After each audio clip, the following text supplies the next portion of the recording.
Assalamualaikum warahmatullahi wabarakatuh. Perkenalkan, nama saya Rivaldo Indrikisa. Saya murid dari kelas E8 dan saya akan membacakan tentang wilayah Dare. Daratan merupakan wilayah yang mula-mula diteroka dan dihuni oleh nenek moyang orang Minangkabau. Wilayah Dare ini terdiri dari 3 luha, yaitu luha tanah datar, luha agam, dan luha 50 koto. Luha tanah datar disebut juga luha Nantuhu karena tempat asal atau pemukiman pertama yang dibangun nenek moyang orang Minangkabau. Luha ini terkenal dengan ungkapan buminya lembang, airnya tawa, ikannya banyak, menggambarkan masyarakatnya ramai dan alamnya yang subur. Nagari yang termasuk luha tanah datar: 1.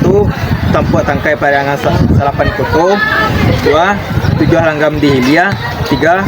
Limo Kaum Duo Balai Koto. 4. 9 Koto di Dalam. 5. Tanjung Nantigo, Lubuk Nantigo. 6. Sungai Tarap 7 Batu. 7. Langgam dan 7. 8. Patipus 10 Koto. 9. Lintau Buo 9 Koto. 2. Luha Agam disebut luha nan tengah yang memiliki kekasan buminya ange, airnya karuah, ikannya liar. Artinya masyarakatnya berwatak keras dan persaingan hidup yang tajam. Nagari yang termasuk luha Agam: 1.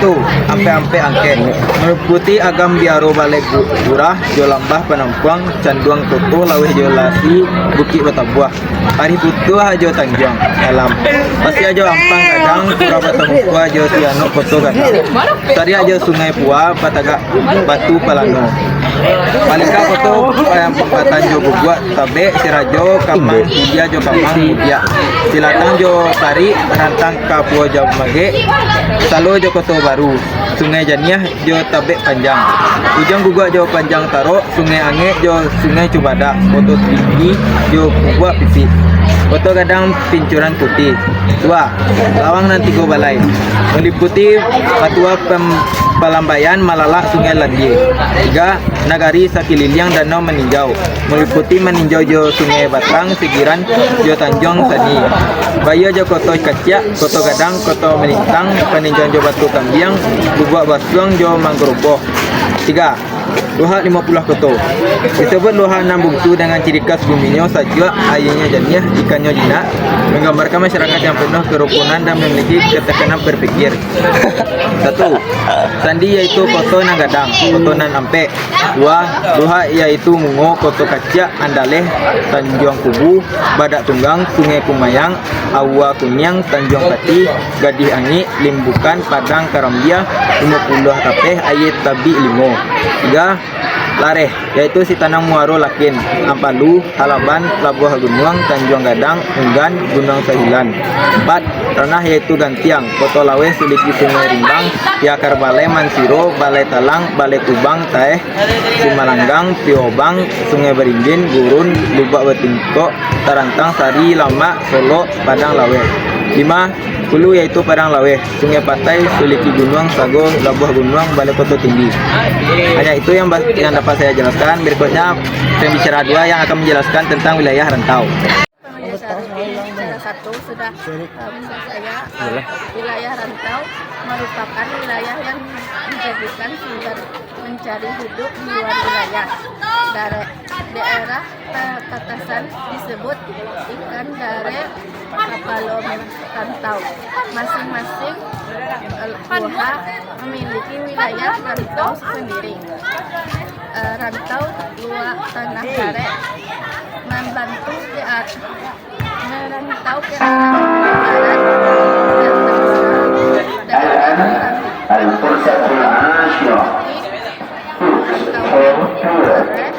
sekarang jam ke-10.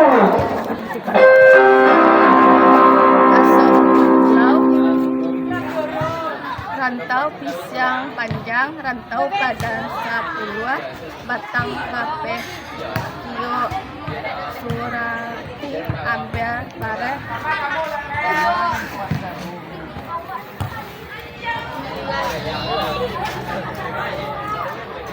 Tuku Kapeh, Hilang Secincin, Ohoka Kandangan, Duo Kalisa Balai, Anam Buang, 7 Koto, dan Sungai Saria.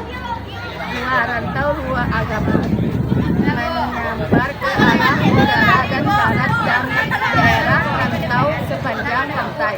Sumedang sangat juga dia.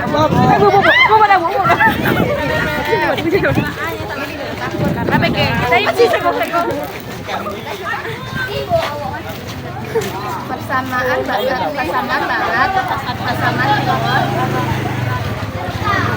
ya jauh, lupa singkap yang dan lain-lainnya. Sementara ujung dari Kepulauan Rantau, ujung dari Kepulauan Rantau, Lembayan Selamat, Kurang Kampung Pinang, si Pulau Ampe, Sungai Biringgiang, Tiga Koto, Kahulu dan Mangoko.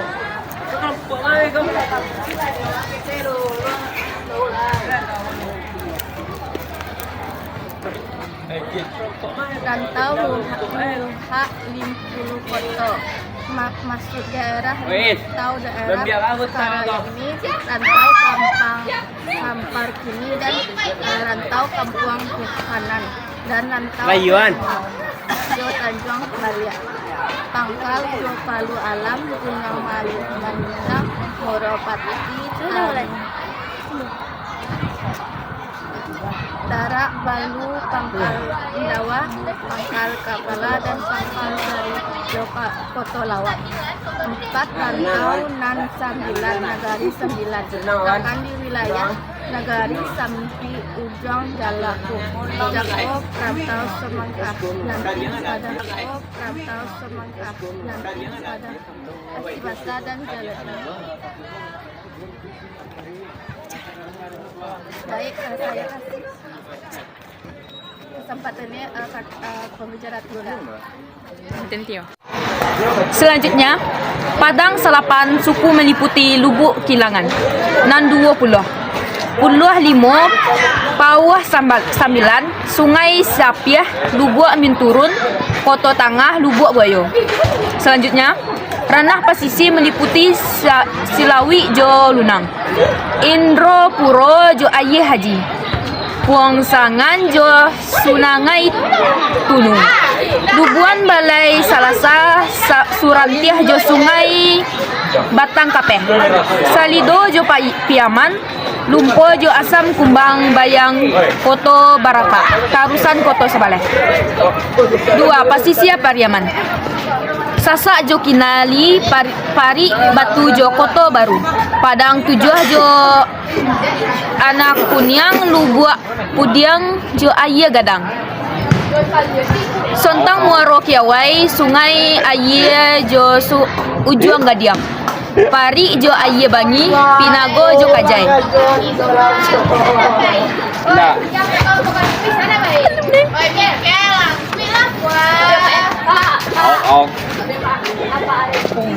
Lama 2 dia.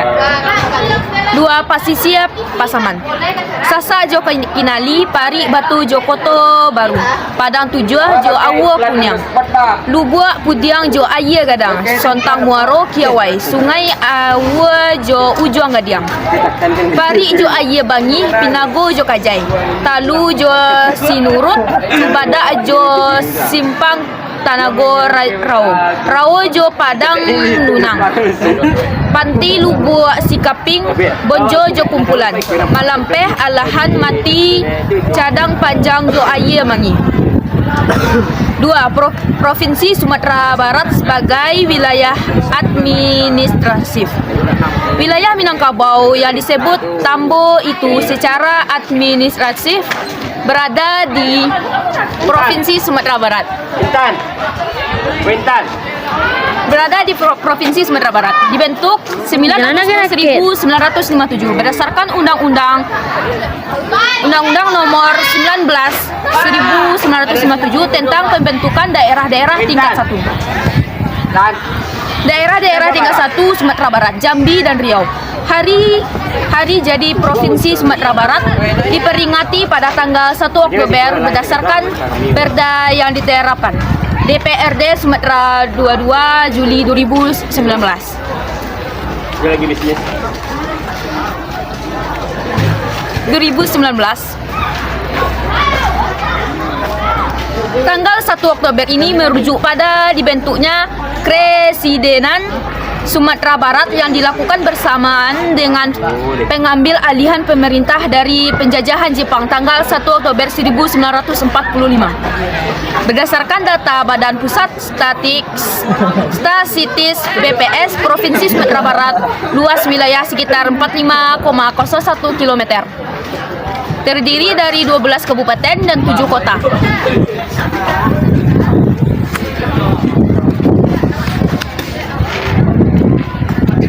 Mayoritas penduduk Sumatera Barat adalah suku Minangkabau. Di samping itu ada juga bermukim sejumlah suku bangsa lain seperti Aceh, Batak, Jawa, Ambon, Cina, Keling atau India, Nias dan sebagainya. 3. B. Kebudayaan Minangkabau. Koen Jaraningrat 1980 mendefinisikan kebudayaan sebagai keseluruhan sistem gagasan, tindakan dan hasil karya manusia dalam rangka kehidupan masyarakat yang dijadikan milik manusia dengan belajar.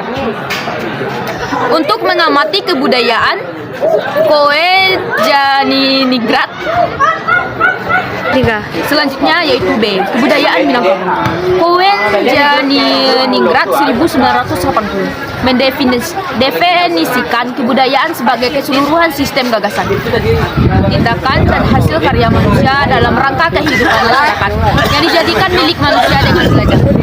Untuk mengamati kebudayaan, Koen Janiningrat membaginya dalam 7 unsur universal yang saling berkaitan, yaitu 1.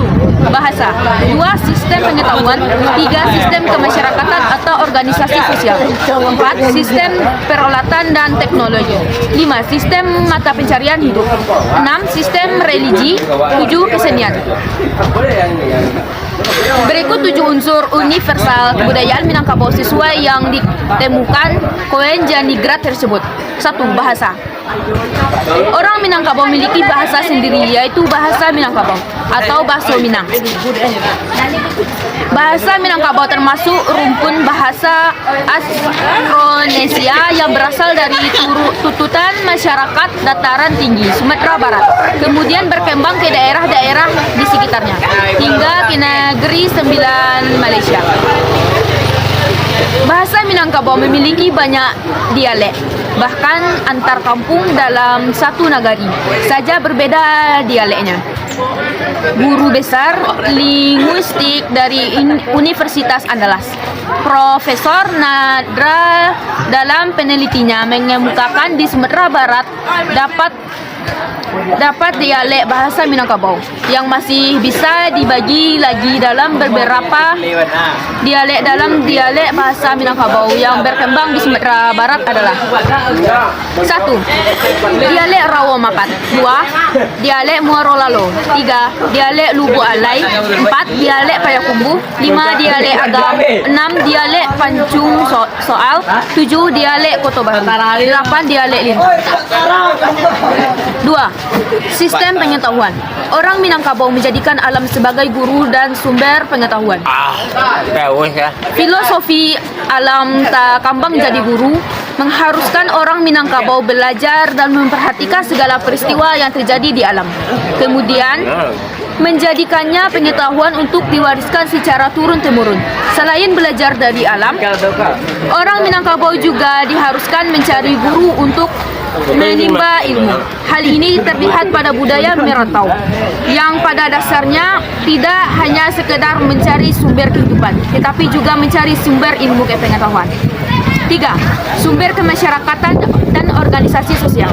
Sebenarnya masyarakat Minangkabau tidak menganut sistem matrilineal secara utuh karena bisuku ka mandeh dan banasab ka ayah. Hal ini tentang jelas dalam adat Minangkabau seperti peranan bako dalam keluarga. Istilah ranji yaitu garis keturunan menurut tali rahim. Sisilah yakni garis keturunan menurut hukum paradilah dalam kekeluargaan. Jadi tidak bisa disimpulkan matrilineal semata. Anak akan terhubung dengan ibunya, termasuk terhubung dengan kerabat ibu berdasarkan garis turunan perempuan secara unilateral dalam sistem sosial dan budaya. Ibu atau perempuan memiliki tempat tertinggi di Minangkabau. Suku diatur berdasarkan suku ibu. Jika suku ibunya Caniago, maka anaknya juga bersuku Caniago. Menerimanya atau perempuan dari pihak ibu. Minangkabau merupakan salah satu dari 39 suku di dunia yang memakai kekerabatan matrilineal seperti terlihat dalam tabel berikut. 4. Sistem peralatan dan teknologi. Tiap nagari di Minangkabau memiliki produk unggulan tersendiri dan teknologi serta membuat peralatan yang digunakan untuk membantu pekerjaannya. Satu nagari, satu produk itu sebenarnya adalah sudah diterapkan oleh orang Minangkabau sejak lama. Kita mengenal nagari-nagari penghasil peralatan dan teknologi seperti Pandai Basi di Singapura, Bagara Ameh di Guguk Tabe Sarajo, Pandai Perak Kaoto Gadang, Tenun Pandai Saja dan seterusnya. Selain itu, rumah gadang merupakan pencapaian tertinggi teknologi orang Minangkabau di bidang infrastruktur. Rumah gadang termasuk salah satu bangunan tahan gempa yang masih menjadi objek penelitian hingga sekarang. 5. Sistem mata pencarian. Wilayah Minangkabau yang dikelilingi api, terdiri dari perbukitan dan lembah yang subur. Umumnya mata pencarian utama masyarakat Minangkabau adalah petani, menggarap sawah dan ladang. Di samping itu ada juga yang berniaga berdagang menjadi nelayan bagi masyarakat pesisir serta sumber-sumber mata pencarian lainnya. 6. Sistem religi. Ada istilah yang berkembang orang Minang itu Islam Badaria. Orang Minangkabau itu menganut agama Islam yang teguh. Artinya, setiap yang mengaku orang Minangkabau tentu beragama Islam. Sebab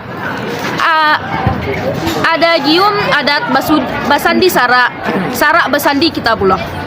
Seumpama nafas bagi kehidupan orang Minangkabau. 7. Kesenian. Kesenian bagian dari adat istiadat di Minangkabau. Adatnya orang Minangkabau di Golanggang.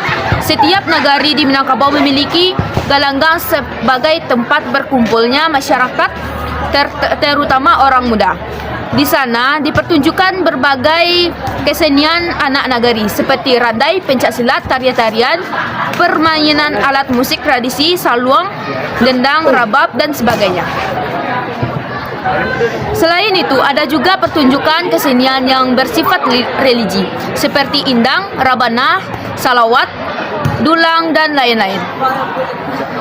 Dari unsur-unsur universal, kebudayaan tersebut dapat dilihat kebudayaan Minangkabau terdiri atas unsur nilai, perangkat perilaku, dan hasil karya cipta. Nilai budaya Minangkabau sangat bergantung pada dua filosofi, yaitu adat dan agama, yang saling berkait dengan ungkapan besandi syarak besandi kitabullah, serta filosofi alam takamang jadi guru sebagai sumber pengetahuan dan teknologi. Dalam kehidupan sehari-hari, untuk memahami kebutuhan Minangkabau dapat dilihat dari 3 unsur berikut. 1. Alam berpikir berupa sistem pengetahuan masyarakat. 2. Masyarakat sosial berupa kumpulan perilaku. 3. Karya fisik dari budaya berupa beda-beda teknologi hasil buatan masyarakat untuk menunjang aktivitas sosial sehari-hari yang khas bercirikan Minangkabau. Alam berpikir disebut kebudayaan tak benda. intangible kultur, yaitu unsur-unsur budaya yang tidak tampak oleh mata, tetapi bisa dirasakan keberadaannya oleh panca indera. Seperti nilai, norma, aturan, dan identitas, sedangkan kumpulan perilaku dan karya fisik disebut kebudayaan benda, yaitu unsur-unsur budaya yang konkret, misalnya perilaku dalam adat dan tradisi, rumah gadang, teknologi membajak sawah, kuliner atau masakan teknologi membajak sawah, dan sebagainya. Demikian berita hari ini. Saya sudahi dengan Assalamualaikum warahmatullahi wabarakatuh.